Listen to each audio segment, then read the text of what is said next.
Hello and welcome to our special program on the two sessions, one of the most important annual events on China's political calendar. I'm On Qi at CNC headquarters in Beijing. With me in the studio is our current affairs commentator, Dr. Gao Zhikai, and also Vice President of Center for China and Globalization. Welcome, Dr. Gao. Thank you very much for having me. Yeah, we'll be talking about building a community of shared future for mankind in a moment. But for more on China's impact on the world, we're crossing over to my colleague, Marco Armer in Berlin, see who he has been talking to. Hi, Marco. Thank you, Ouyang Qi. I'm Marco Armer, and here with me in the studio in Berlin is Mario Ohofen. He's the president of the German and also of the European Association for Medium-Sized Businesses. Mr. Ohofen, thank you very much for being here with us. Thank you for the invitation. China says it wants to build a community with a shared future. One of its efforts towards that is the Belt and Road Initiative. What's your take on this initiative? I generally appreciate initiatives that enhance trade and thereby create space for economic growth and innovation. In case of the Belt and Road Initiative, it is important that both Europe and China benefit from the project.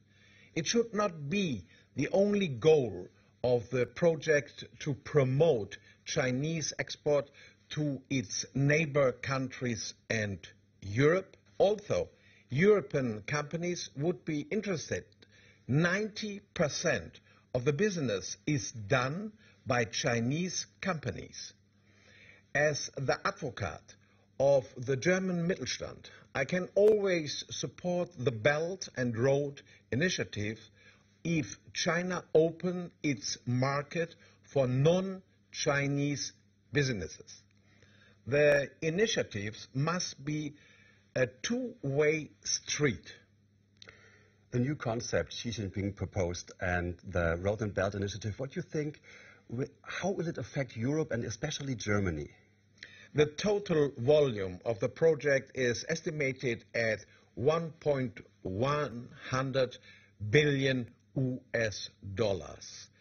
If shaped correctly, the Belt and Road Initiatives can be a great chance to promote trade and deepen economic cooperation and development internationally.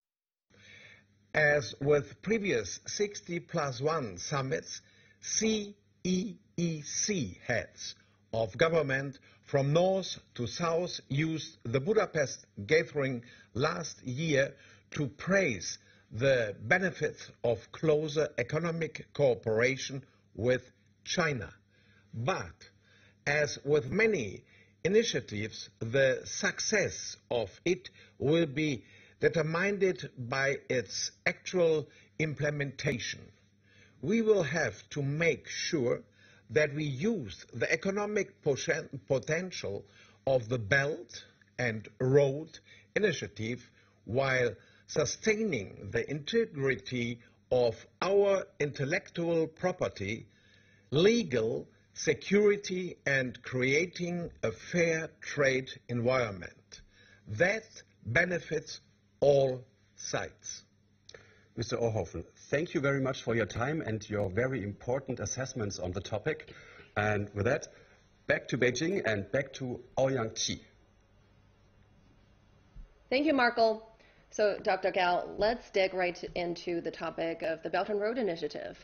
So who will benefit more from it, China or the world? What's your take? The Belt and Road Initiative is the brainchild of President Xi Jinping himself, as well as by the Chinese government and the Chinese people. And it's expanding in scope and in its importance and significance. Right now, there are more than 100 countries, regions, and international institutions which have signed up with China to promote in a joint way this grandest endeavor probably in human history. And I would say eventually it's not China wins or another country wins, it's a win-win situation for all the participating countries and regions, as well as the international organizations, mainly because the Belt and Road Initiative, in its essence, is to build up connectivity of all kinds, not only roads, railways, harbors, airports, etc., but also financial connectivity, intellectual connectivity. It promotes the free flow of goods, services, and human beings across national boundary, and creates all the convenience and provides all the facility to the countries and people involved. So eventually, the ideal situation is every participating country will win, every company will win, and I will urge those countries which have not enthusiastically signed up with the Belt and Road Initiative to hurry up, because the longer you wait, the longer you stand on the sideline, your people will suffer, your companies will lose out. So the Belt and Road Initiative is really becoming a very unprecedented endeavor on a global scale right now, as it turned out. Well, during the discussion of the Berlin studio just now, the business representatives in Europe and Germany raised two concerns. One is that they want China to open up the market more, and also about the intellectual property rights protection. What's your take on this? I mean, they're expecting the Chinese government to do more. Do you think they are? Let me start with the intellectual property rights first.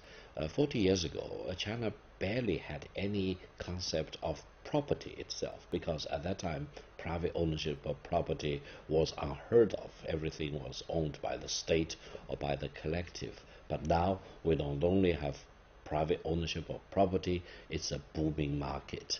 And property has become such a part of human life in China that it's becoming inescapable. Everywhere we go, everything we do, everything we think about has something related to property. Intellectual property came much later in that process, but now China has already submitted more patent applications than any other country, and Chinese professors and students are now publishing more research articles and papers than any other country in the world. Of course, the qualities need to keep improving, of course. That means if you use a dynamic way of looking at China over the past 40 years, not only we started from no property to ownership of private property, we started from no intellectual property right recognition to now one of the largest IPR countries in the world. So even if anyone has some problems with the current situation of the intellectual property rights situation in China, I hope he or she will be more objective and be more hopeful and look more into the future and help China to improve our protection of the IPR rights. I firmly believe China will become one of the most important IPR countries in the world, and China will have probably more vested interest in protecting IPR rights, not only those belonging to the Chinese persons or companies, but belong to any other country. Protection of the IPR will become a very important thing that China need to do, and do it right. And I have no doubt about that. We are moving in the right direction.